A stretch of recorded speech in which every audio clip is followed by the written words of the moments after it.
Here, I will show how to use the calculator to find the x-intercepts of a function. One important note is that the x-intercepts of a function are also called the roots or zeros of the function. The sample problem here will be to use the graphing calculator to find the x-intercepts of the function f of x is negative 2x squared plus 7x plus 10. I'll start by inputting the function in the y equals screen. I'll press y equals, and I'll type in negative 2x squared plus 7x plus 10. Now let's graph the function. Let me check my window, see what my window settings are.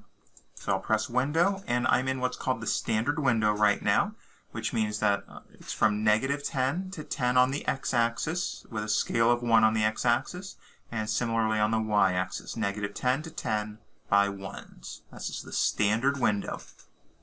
I'll press graph.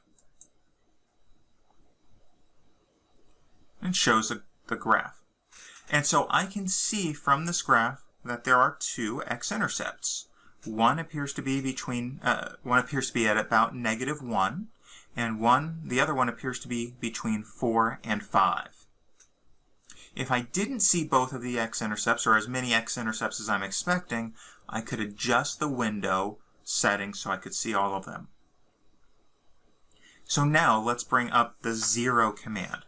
This is in the calc menu, so I'll press second and the trace button to bring up the calc menu, and I see the 0 command is the second option. I will move down to the second option and hit enter. Now the calculator is going to ask 3 questions: a left bound, a right bound, and a guess. And we have to tell the calculator values for each of these. I'm going to focus first on the x-intercept that's between 4 and 5. So a left boundary, a good left boundary would be then 4. It is to the left of the x-intercept, but not too far away from it. So I'll type in 4 and hit enter. For the right bound, similarly, I'm going to think what's a value to the right of the x-intercept, but not too far away. I'll type in 5 and press enter. And as for the guess, I can type in any value between the left boundary and the right boundary, and I can actually include those values. I could type in 4 and press enter. I could type in 5 and press enter.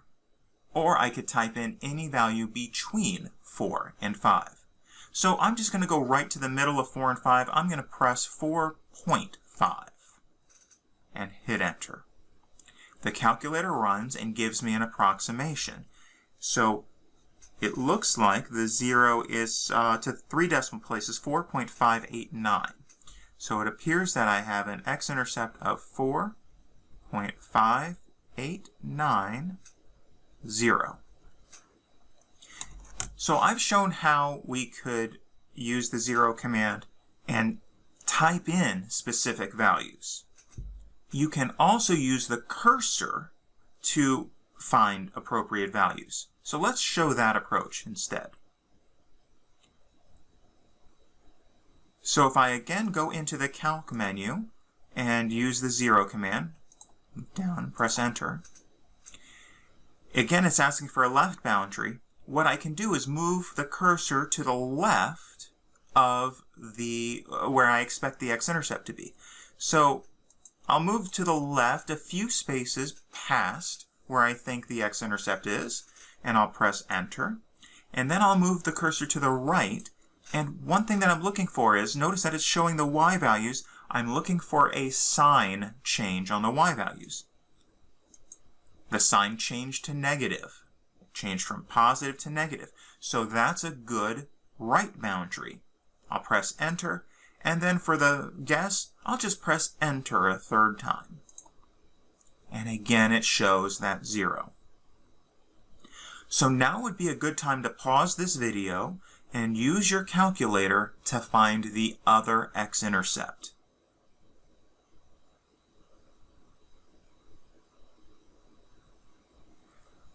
All right, so the other x-intercept is over here on the left of the screen and appears to be near -1, but it's certainly between -2 and 0. Remember, you have to think left, then right.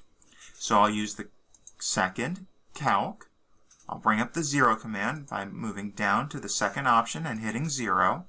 And for my left boundary, I'll type in -2. For my right boundary, I'll type in 0 and hit enter. And for my guess, I'll type in -1. I think it's pretty close to -1. And I'll hit enter. The calculator runs, and it is pretty close. The other x-intercept is approximately -1.089, comma 0. And again, you could have done this by using the cursor instead. So let me go through that again. Second calc, and move down to the 0 command and hit enter. And so I need to be to the left of the x-intercept. So I'll move a few points to the left of where I think the x-intercept is, and I'll hit enter. And then I'll move my cursor to the right, and notice I'm again looking for a sign change. Here the sign will change from negative to positive. There, the sign changed from negative to positive. I'll move another space to the right just to be careful. And then for the guess, I'll just hit enter a third time, and it again provides the 0 of -1.089. So that was how we can use the 0 command to find x-intercepts of a function.